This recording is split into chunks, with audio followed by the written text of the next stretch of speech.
Hi guys, ಎಲ್ರಿಗೂ ನಮಸ್ಕಾರ. ನಿಮಗೂ ತಿಳಿದಿರೋ ಹಾಗೆ ಇವತ್ತಿನ ವಿಡಿಯೋದಲ್ಲಿ ಏನು ಹೇಳಕ್ಕೆ ಹೋಗ್ತಿದ್ದೀನಿ ಅಂತಂದರೆ, ನಿಮಗೆಲ್ಲ ಗೊತ್ತಿರೋ ಹಾಗೆ ನಿಮ್ಮೆಲ್ಲರ ಪ್ರೀತಿಯ ಡಿ ಬಾಸ್ ಅವ್ರದ್ದು ಇವತ್ತು ಕೋರ್ಟಿನಲ್ಲಿ ತೀರ್ಮಾನ ಇತ್ತು. ಆ ತೀರ್ಮಾನ ಇವತ್ತು ಬೇಲ್ ಸಿಗಲಿಲ್ಲ, 1 ಇಯರ್ ಎಕ್ಸ್ಟೆಂಡ್ ಆಯಿತು.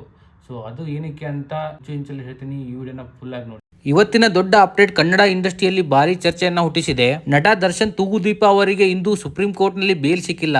ಅಷ್ಟೇ ಅಲ್ಲದೆ ಕೇಸ್ ಟ್ರಯಲ್ಗೆ ಕೋರ್ಟ್ 1 ಇಯರ್ ಟೈಮ್ ಲೈನ್ ನ ನೀಡಲಾಗಿದೆ.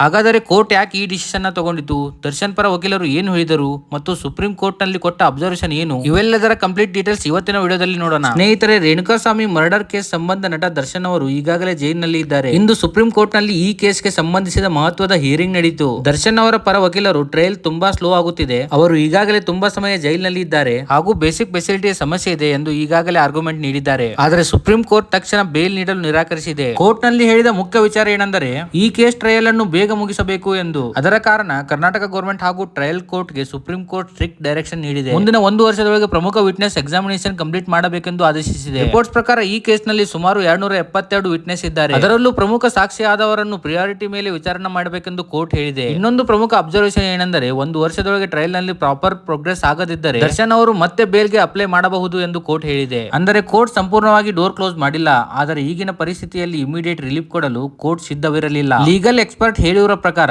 ಕೇಸ್ ನಲ್ಲಿ ಸೀರಿಯಸ್ ಅಲಿಗೇಷನ್ ಇರುವುದರಿಂದ ಕೋರ್ಟ್ ಈ ಅಪ್ರೋಚ್ ಅನ್ನು ತೆಗೆದುಕೊಂಡಿದೆ ಎಂದು ಹೇಳಲಾಗುತ್ತದೆ. ಅದಲ್ಲದೆ ಜೈಲ್ ಅಥಾರಿಟೀಸ್ ಗೆ ಕೂಡ ಈ ಕೋರ್ಟ್ ಸೂಚನೆ ನೀಡಿದ್ದು, ಅಂಡರ್ ಟ್ರಯಲ್ ಪರ್ಸನ್ ಗೆ ಸಿಗಬೇಕಾದ ಬೇಸಿಕ್ ಫೆಸಿಲಿಟೀಸ್ ಎಲ್ಲವೂ ಸರಿಯಾಗಿ ಸಿಗಬೇಕು ಎಂದು ಹೇಳಿದ್ದಾರೆ. ಎಲ್ಲ ಡಿ ಬಾಸ್ ಫ್ಯಾನ್ಸ್ ಗೆ ಇವತ್ತಿನ ಮೇಜರ್ ಅಪ್ಡೇಟ್ ಏನೆಂದರೆ, ದರ್ಶನ್ ಅವರಿಗೆ ಇಂದು ಬೇಲ್ ಸಿಕ್ಕಿಲ್ಲ. ಸುಪ್ರೀಂ ಕೋರ್ಟ್ ಟ್ರಯಲ್ ಅನ್ನು ಫಾಸ್ಟ್ ಟ್ರ್ಯಾಕ್ ಮಾಡಿ ಮುಂದಿನ 1 ವರ್ಷದೊಳಗೆ ಪ್ರಮುಖ ವಿಟ್ನೆಸ್ ಎಕ್ಸಾಮಿನೇಷನ್ ಕಂಪ್ಲೀಟ್ ಮಾಡಬೇಕು ಎಂದು ಹೇಳಿದ್ದಾರೆ. ಈ ಕೇಸ್ ಬಗ್ಗೆ ಮುಂದಿನ ಅಪ್ಡೇಟ್ ಬಂದ ಕೂಡಲೇ ನಿಮಗೆ ಫಸ್ಟ್ ಅಪ್ಡೇಟ್ ಕೊಡುತ್ತೇನೆ. ಈ ವಿಡಿಯೋನು ಎಲ್ಲಾ ಡಿ ಬಾಸ್ ಫ್ಯಾನ್ಸ್ ಗೂ ಶೇರ್ ಮಾಡಿ, ಹಾಗೆ ನನ್ನ ಈ ಯೂಟ್ಯೂಬ್ ಅಕೌಂಟ್ ನ ಫಾಲೋ ಮಾಡಿ.